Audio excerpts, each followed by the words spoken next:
मकर संक्रांति को जहाँ गुजरात में उत्तरायण के नाम से जाना जाता है, उसके पीछे मकर राशि में संक्रमण जो सूर्य भगवान का है वह आधार है।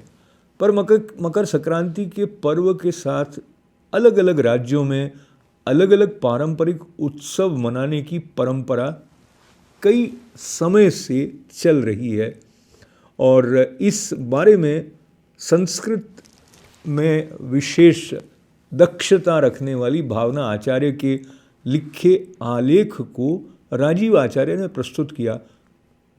जानते हैं क्या महत्व है मकर संक्रांति का।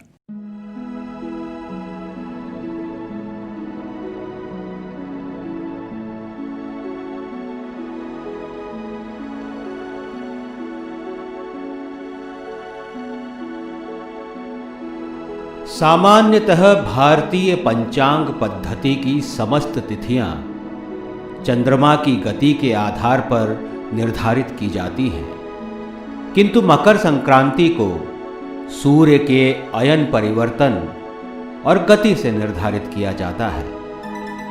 संक्रांति का अर्थ है सूर्य का एक राशि से दूसरी राशि में प्रवेश करना और अयन का अर्थ है मार्ग। सूर्य दक्षिणायन से उत्तरायण होता है और उत्तरायण को देवताओं का दिन अर्थात सकारात्मकता का प्रतीक माना गया है।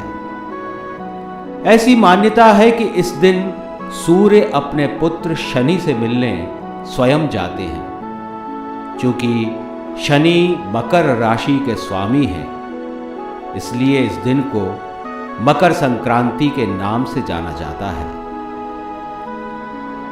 रवेः संक्रमणं राशौ संक्रांतिरिति कथ्यते। स्नान दान तपः श्राद्ध होमादिषु महाफला।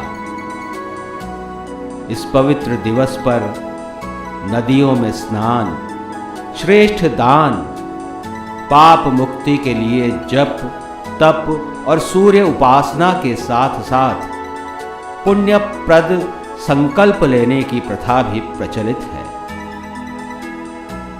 मोक्ष प्रदान करने वाली इस संक्रांति के दिन का ही भीष्म पितामह ने अपनी देह त्यागने के लिए चयन किया था। पुण्य सलिला गंगा भी इसी दिन सागर में जाकर मिली थी। इस पर्व का संबंध प्रकृति, ऋतु परिवर्तन, कृषि और सामुदायिक आनंद से है। ये चारों ही जीवन का आधार हैं। सूर्य को भौतिक और अभौतिक तत्वों की आत्मा कहा गया है। इसी की स्थिति के अनुसार ऋतु परिवर्तन होता है। धरती अन्न उत्पन्न करती है, जिससे प्राणियों का भरण पोषण होता है। प्रकृति के करवट बदलने और सूर्य की गति के उत्तरायण होने पर भारत के प्रत्येक प्रांत में अलग अलग रूप में उत्सव मनाया जाता है। पंजाब में लोहड़ी, तमिलनाडु में पोंगल, आसाम में बिहू, गुजरात में उत्तरायण,